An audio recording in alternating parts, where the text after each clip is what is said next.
અમદાવાદ પછી હવે રાજકોટમાં રિક્ષાના ભાડામાં વધારાની માંગ કરાઈ છે. રિક્ષાના ભાડામાં વધારો કરવાની માંગ સાથે રિક્ષા ચાલકો મેદાને આવ્યા છે. સીએનજી ગેસ, સ્પેર પાર્ટ સહિતની વસ્તુઓના ભાવ વધતા રિક્ષા ચાલકો મુશ્કેલીમાં છે. છેલ્લા ઘણા વર્ષોથી રિક્ષા ચાલકો જૂના ભાવ પ્રમાણે જ ભાડું લેવા મજબૂર છે. કેટલાક રિક્ષા ચાલકોને અન્ય વ્યવસાય તરફ વળવાનો વારો આવ્યો છે. શહેરમાં 30,000થી વધુ રિક્ષા ચાલકોની હાલત અત્યારે કફોડી બની છે.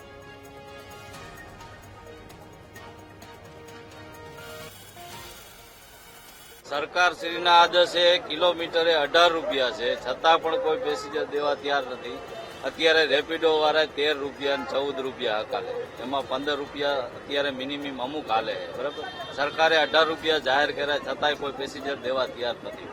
બરાબર, એટલે અમારી હાલત અત્યારે એમ માનો ને કે વાત જ જવા દે એવી છે. બરાબર, માંગણી શું છે? માંગણી છે કે રેપિડોમાં ભાવ વધારે, મોટરસાયકલ જે આ હાલે છે ને તે માની લ્યો કે એમાં પાર્સિંગ નથી, નંબર પ્લેટનું પીડીનું 20 રૂપિયા લોકલ ભાડું 30-35 રૂપિયા થવું જોઈએ.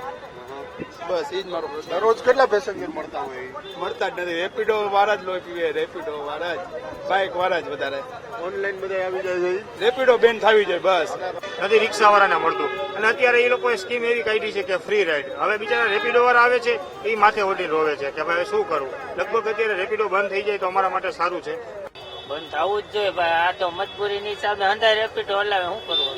રેપિડો હલાવો કેટલું અત્યારે કેટલું ભાડું મળ્યું? અત્યારે 50 રૂપિયા. રેપિડો તમે વાપરો તોય લાભ નથી થતો. અરે લાભ હું થાય, આમાં 200-300 રૂપિયા મળે.